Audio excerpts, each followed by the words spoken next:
I am Ferdinand Marcos, and I am the President of the Republic of the Philippines. I stand today on behalf of 110 million Filipinos. Hello words and hello universe, it's me again. Nakikita ko, yan po si Pastor Kibuloy, no? Ay nagsalita na mga kababayan dahil nasasangkot sa mga kaso nagkakaroon ng hearing, no? Yung kanyang network mga bes, which is ang SMNI. Alam po natin, pangalawang hearing na dyan. Dahil sinubaybayan po natin yan mga bes, basis doon sa aking nakikita na panood, siyang po ang kaso, no? Ang nilabag, ang kaharapin ng SMNI. Nako mga bes yan. Hindi lang po yan mga kababayan, mauungkat yung kanyang ownership, yung earnings, yung investment, at partner sa China Network Government. So, maitatanong yan. Baka ipapatawag ng Kongreso ang si Pastor Kibuloy. Sabi niya po nga dito, mga kababayan, pag ginawa nila yan, masama kayo, sabi niya, no? So, para sa akin naman, no, mali din po yung tayo guys, magiging fair tayo, no? Ako, humahanga din ako sa SMNI noon. Pero dahil dito sa mga past months, no, parang nag-iiba ang ihip ng hangin. So, ako naman, hindi ako mapanghusga na tao. So, akin naman, sa aking kaisipan lamang, ito kasi si Congressman Pimentel ay gusto niyang tanggalin kaagad ang prangkisa ng SMNI. Dalawang hearing pa, no? Dalawang hearing pa lang naman. Samantalang ABS-CBN, bago natanggal ng prangkisa o inaisara, mahabang pag-hearing. Naabot yata ng mag-2 months ba yan? Correct me if I'm wrong. Ito, dalawang hearing, gusto ka agad tanggalin. So, very unfair naman, no, sa SMNI. Ang sa akin lang dito, guys, why not hindi natin titingnan muna or hintayin maisubmit yung kompletong dokumento na para ipakita din sa Kongreso yung mga nilabag nilang batas or yung mga kaso na yung sapat na dokumento na isuminti nila dapat para makita din, no, mabasa kung talagang nagkaroon ng pagkakasala sila. Doon siguro masasabi natin na may posibilidad na matanggal ang kanilang prangkisa sa pagdating ng panahon, if ever naman ganun. So, yung counter affidavit nila, tama ba ko? Yan, no?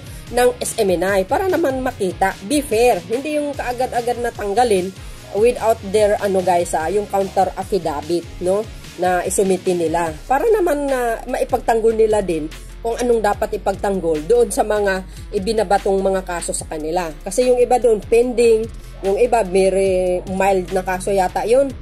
So, yun lang sa akin guys, iwan ko kung anong stand nyo dito, no? So, parang mali yata na tanggalin kaagad na hindi pa naman sila sumagot. Kumbaga wala pa silang mga dokumento na isubmit sa Kongreso, no? So, well guys, correct me if I'm wrong kung tama ako. Kung kayo, anong stand nyo dito, mag-comment lang po kayo. So, yun lang sa akin. 'Di ba katulad ng sa loob ng korte, 'di ba both side ay tinatanong, nagsasalitan, pinapakinggan ng judge yun. So, sino po ang nagsasalita ng totoo? Doon, yun ang talagang bibigyan talaga ng karapat-dapat na puntos. Nga, kung sino po yung nagsisinungaling, yun ang makukulong. Parang gano'n ang dating, di ba? So, hindi po tayo abogado mga besa, pero nanonood tayo, nakikinig tayo sa mga abogado, nag-research po tayo. So, yun ang aking opinion dyan or saluubin. So, huwag niyo kaming takutin na alisin ninyo ang SMNI. Pag yan ang ginawa ninyo, talagang masama kayo. Kasi ayaw nyo makinig sa tama. Magpasalamat kayo sa bansang ito, merong hindi natatakot magsalita ng totoo. Para mag-guide ang ating bansa, hindi malugmok sa kadiliman. Yumayaman ba ako sa pagsasalita ng katotohanan? Hindi. Ako pa yung gumagastos sa SMNI ng laban kasamang bayan para harapin ang mga ulupong na ito. Ang SMNI, mabuti ba? May masama bang ginagawa ang SMNI? Ang kasalanan ng SMNI, nagsasalita ng totoo, kasalanan ba yun? Para sa mga sinungaling at mga korap, ang SMNI ay masama. Oh. Pero para sa mga katulad ko, tumutulong for nation building, sinusugpo ang masama, SMNI, siya lang siyata ang boses ngayong nananatili. Pagkatapos gusto mo pang ligwakin, gusto pa ninyong ligwakin ang SMNI, masama kayo. Niligwak na nga ninyo ang Facebook, pati ang YouTube namin. Agoy. Mga masasama kayo. Agoy. Wala naman kami ginagawa yan, kundi magturo ng good manners and right conduct. Ituwid ang hindi matuwid. Tulungan ang ating pamahalaan. Lahat yan kabutihan. At hindi tayo nababayaran para gawin ang masama. Tumatayo tayo para sa kabutihan. Walang istasyong ganyan sa Pilipinas. Hindi terror ang mga rulers sa good works, but to the evil. Ilan ng non-government organizations, ilan na ang award na tanggap natin sa kanila? 65 as of today. 65 recognitions and awards. Sa gobyerno, ni isa wala. Mga private individuals ang kumikilala. Sa inyo na dapat kumilala sa mga katulad namin, wala ni isa man sa inyo na naging courage na lalo sa amin, na pumunta at in-encourage kaming lalo para kami lalong tumulong. Pinag-iinitan pa. Mo?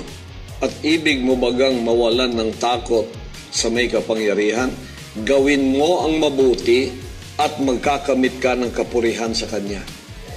Praise, ipipraise tayo. Hindi ako pinipraise sa ginagawa ko, hindi naman ako naghihingi ng praise.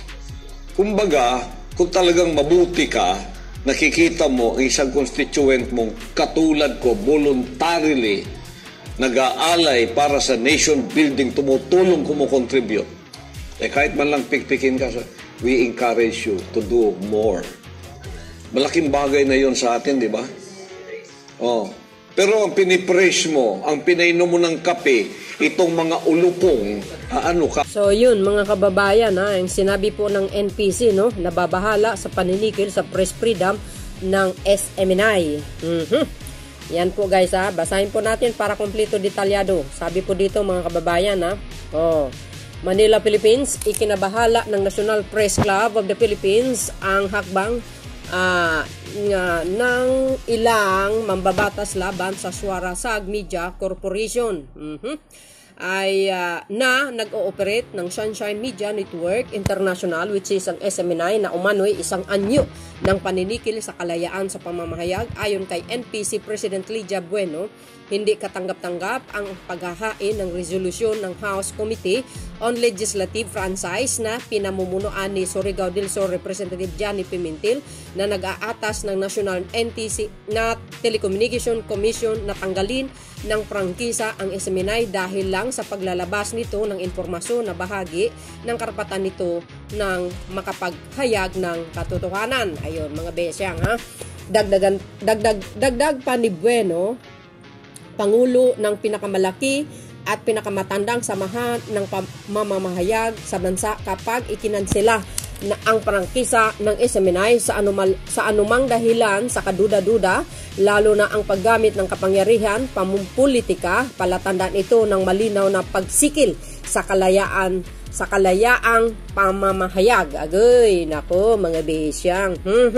Sabi po dito guys, kinikilala ngayon ang SMNI na isang independenteng pwersa sa malayang pamamahayag sa gitna ng mga kontrobersya sa pamahalaan, lalo na ang mga korupsyon, paglustay ng kaba ng bayan at pag-aabuso sa kapangyarihan ng ilang matataas na opisyal ng pamahalaan. Diin Bueno, mahigpit na tungkulin ng mga mamahayag ang maglabas ng balita ukol sa korupsyon, paglustay ng kaba ng bayan at pagmalalabis sa tungkulin ng mga nakaupo sa pwesto, halal man o itinalaga, at matapos nito tungkulin naman ng pamahalaan ang mag-imbestiga sa katotohanan ng mga balita at gumawa ng mga nararapat na katugunan. Agay, ala kayo mga bes. Kaugnay nito, bagamat pwede lamang ilabas ang pinagmulan o source ng balita sa kautusan ng hukuman o iba pang tribunal na may kapangyarihan katulad ng korte na hindi mapipilitang takapagbalita na ilabas ang pinagmula ng kanyang balita, lalo na kung ikakapapanganib ito sa buhay, kalayaan at ari-arian ng source ng impormasyon. Nanawagan rin ang NPC sa lahat ng mediaman na kumilos sa anumang paraan para ipagtanggol ang kalayaan sa pamamahayag na sa harap ng banta ng paninikil dito gaya ng nagaganap sa SMNI.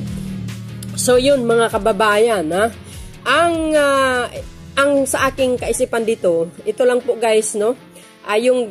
Yung pagpapakalat ni Ka-Eric, no? Yung sa 1.8 billion mga bes, no? Nagkaroon po nga ng hearing diyan. Nung itong pangalawang hearing, 4 na beses kasi siya guys na tinanong kung ano ang source o sino yung source na nagsasabi, no? So dahil diyan guys na itinanggi niya nga, no, na hindi niya sinabi yung talagang pinanggalingan ng balita. Pero para sa akin lang, sa akin lang. Kung ako lang si Ka-Eric, aminin ko na lang na gawa-gawa niya lang, baka sakali pagbigyan pa siya at humingi siya ng patawad, no? So ganun pa man mga kababayan, yan po ang NPC, no? Yan ang kanilang panawagan. So kayo guys, anong masasabi nyo dito? Magbigay kayo ng komento and don't forget to like, hit the button bell para laging i-update. Bye and baboos! God bless Philippines!